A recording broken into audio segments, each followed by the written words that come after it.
Приветствую тебя, друг!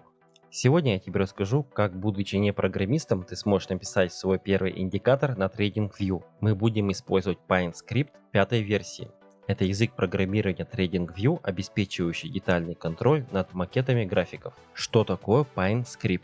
PineScript – это скриптовый язык, с помощью которого можно настраивать графики на TradingView.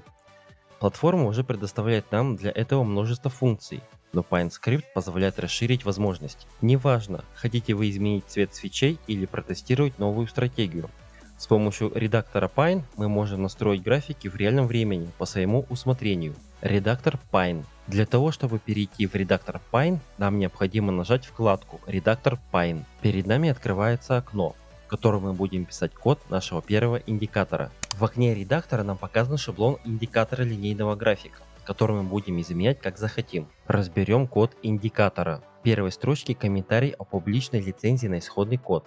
Если вам интересно, то можете ознакомиться по ссылке. Эта строчка носит информационный характер, поэтому мы можем ее удалить. Во второй строчке комментарий. Автор кода, то есть наше имя, которое мы указали при регистрации на платформе. В третьей строчке указан комментарий. Версия языка PineScript, которую мы будем использовать. И переходим к самому интересному. Пятая и шестая строчки – это код индикатора линейного графика. Написание индикатора начинается с объявления функции индикатор и присвоения ей имени в кавычках. Имя у нашего индикатора «Мой скрипт». Далее мы видим функцию plot, которая графически отображает серию данных на графике. В скобках указана переменная close. Из этой переменной берутся данные о закрытии свечи на заданном таймфрейме. Если ты еще не видел видео о японских свечах, то обязательно посмотри. Ты поймешь, как читать графики и понимать движение цены. Теперь добавим наш первый индикатор на график. Для этого нажимаем на кнопку «Добавить график». В консоли мы видим, что происходит с нашим кодом во время добавления кода на график. Консоль можно немножко расширить для удобства чтения технической информации. Также, если мы допустим ошибку в коде, то в консоли мы увидим сообщение, в какой строчке кода найдена ошибка.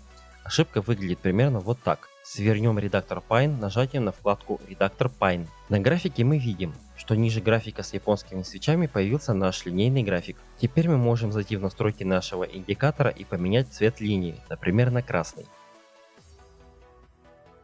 Справочник PineScript. У редактора Pine есть свой справочник, в котором можно получить информацию о других функциях, переменных и операторах. Открыть справочник можно тремя способами. Способ номер 1. Переходим в окно редактора, нажимаем кнопку с тремя точками и нажимаем на справочник Pine. В справочнике с помощью поиска можно быстро найти описание нужной нам функции, например, индикатор. По функции индикатор мы получаем описание функции, пример и описание аргументов функции. Способ номер 2. В окне редактора нажимаем кнопку в правом нижнем углу PineScript, и нам открывается окно справочника. Способ номер 3. При наведении курсора на функцию или переменную всплывает подсказка с описанием. Если необходимо перейти в справочник, то удержим клавишу Ctrl и кликаем по ключевому слову для справки. Модернизация кода индикатора. Теперь предлагаю модернизировать код нашего индикатора. Давай добавим еще 3 графика, а именно график цены открытия свечи, максимума и минимума свечи. Скопируем функцию plot еще 3 раза. Изменим переменную close на переменные open, high и low. Теперь для каждого графика добавим имя и зададим цвет линии. Но сначала зайдем в справочник и посмотрим, с помощью каких аргументов функции plot это можно сделать. Итак, имя мы можем добавить с помощью аргумента title или просто указать имя в двойных кавычках. Цвет можно изменить с помощью аргумента color. Скопируем вот этот пример для вставки в наш код. Для графика цены закрытия через запятую добавим имя цена закрытия в двойных кавычках. Далее вставим запятую и вставляем код изменения цвета линии. Обрати внимание, после вставки кода появился квадрат с обозначением выбранного цвета. Для его изменения наводим курсор мыши на него и в меню выбираем цвет. Для цены закрытия выберу красный цвет. Для остальных графиков проделаем то же самое.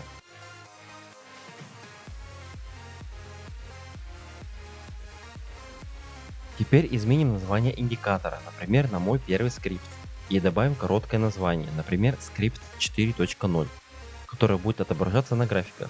Для этого посмотрим справочник и найдем соответствующий аргумент. Для короткого названия необходим аргумент short title. Переходим в окно редактора и дописываем необходимое.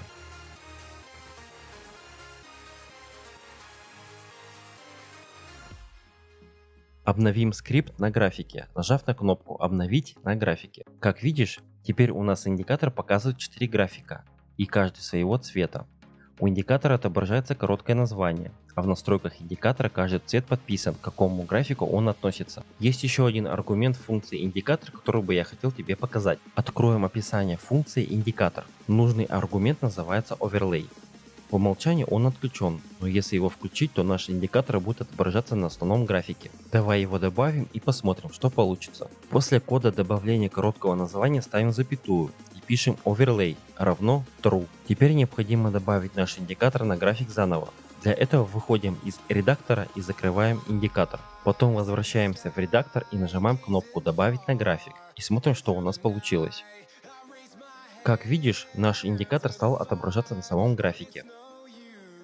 Как сохранить индикатор? Для сохранения индикатора необходимо в окне редактора нажать кнопку «Сохранить». Далее задаем имя или оставляем то, которое указано в коде индикатора, и нажимаем кнопку «Сохранить». Теперь, если мы закроем наш индикатор, то его можно найти во вкладке «Мои скрипты». Для этого переходим в «Индикаторы», «Мои скрипты» и видим наш индикатор, который мы можем снова добавить на график, нажав на него. В следующих видео я планирую показать серию видео, где разберу 6 основных индикаторов.